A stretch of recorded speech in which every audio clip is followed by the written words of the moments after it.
নমস্কার বন্ধুরা, ডিমের অনেক রেসিপি তো খেয়েছেন, কিন্তু এইভাবে একবার ডিমের অমলেট কারি বাড়িতে বানিয়ে দেখুন। একদম নতুন স্বাদের, খেতে অসাধারণ হয়। এটা ভাত, রুটি, পরোটা, ফ্রাইড রাইস যার সঙ্গেই খান না কেন খেতে দারুণ লাগে। আর এইভাবে বানালে দেখবেন মাছ মাংসের কথাও মনে পড়বে না, এতটাই টেস্টি হয়।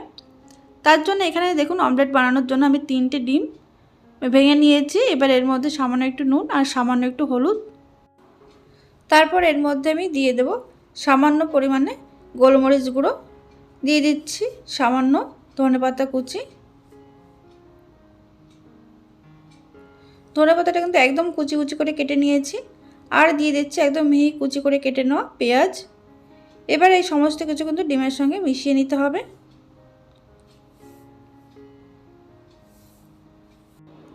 দেখুন, এখানে ডিম কিন্তু খুব ভালো করে ফেটিয়ে নিয়েছি। এবার রান্নার জন্য কড়াইতে আমি দিয়ে দেব 1 টেবিল চামচ সরষের তেল।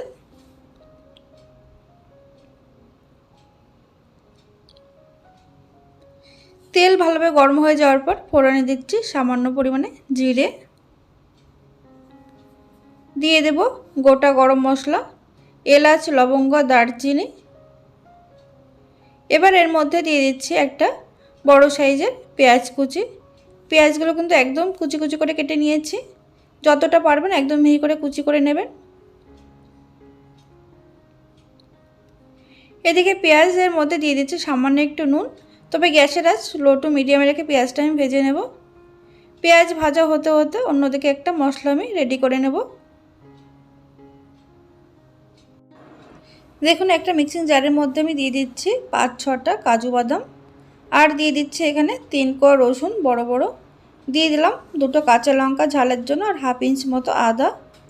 এবার এর মধ্যে আমি দিয়ে দেব একটা মিডিয়াম সাইজের টমেটো, দিয়ে দিচ্ছি বেশ খানিকটা ধনেপাতা। যদি ঝাল পছন্দ করেন বেশি, তাহলে এর মধ্যে আরও কাঁচা লঙ্কা মিশিয়ে নিতে পারেন বা গোলমরিচও নিতে পারেন। এবার দেখুন, এর মধ্যে আমি সামান্য জল দিয়ে দিলাম। তারপরে কিন্তু একদম মিহি করে বেটে নিতে হবে মশলা। দেখুন, এখানে মশলাটা কিন্তু একদম মিহি করে বাটা হয়ে গেছে। আর এদিকে কিন্তু আমার পেঁয়াজটা কিন্তু বেশ একটু লালচে করে ভেজে নিয়েছি, তবে খুব বেশি লাল করে ভাজতে যাবেন না। পেঁয়াজটা ভাজা হয়ে যাওয়ার পর এর মধ্যে দিয়ে দিলাম আমি বেটে রাখা মশলা। গ্যাসের আঁচ লো টু মিডিয়ামে রেখে কিন্তু মশলাটা 2 থেকে 3 মিনিট কষিয়ে নেব। এতে করে আদা রসুনের কাঁচা গন্ধটা চলে যাবে।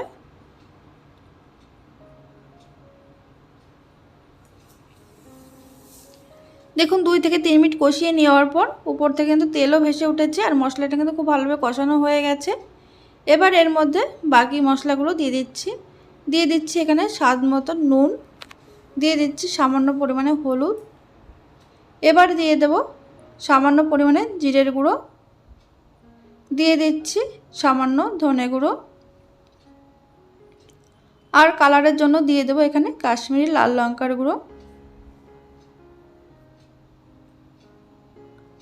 দিয়ে দেব এর মধ্যে কয়েক দানা চিনি, টেস্টটাকে ব্যালেন্স করার জন্য।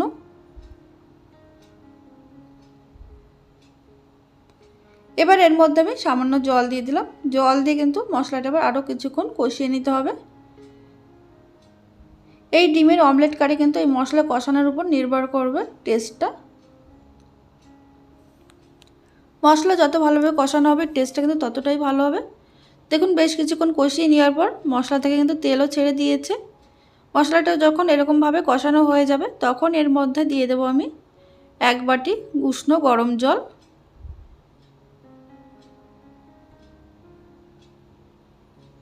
এক বাটি আর সামান্য একটু জল দিয়ে দিলাম। জল দিয়ে এবার মশলাটা কিন্তু খুব ভালো করে মিশিয়ে নিতে হবে ঝোলের সঙ্গে।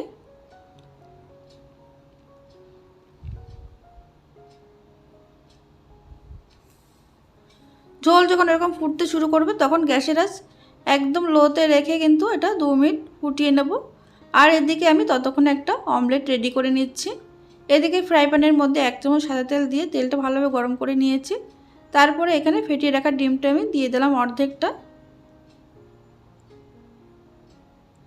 এইভাবে অমলেট আমি রেডি করে নিচ্ছি। আর ওদিকে ঝোলটা কিন্তু ফুটতে শুরু করে দিয়েছে।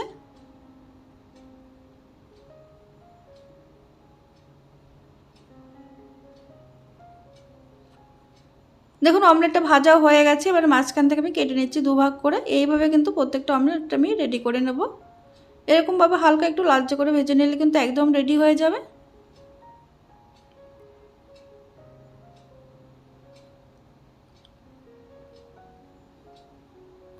আর এদিকে দেখুন 2 মিনিট ঝোলটা ফুটিয়ে নিয়েছি। এবার এর মধ্যে দিয়ে দেবো ভেজে রাখা অমলেট।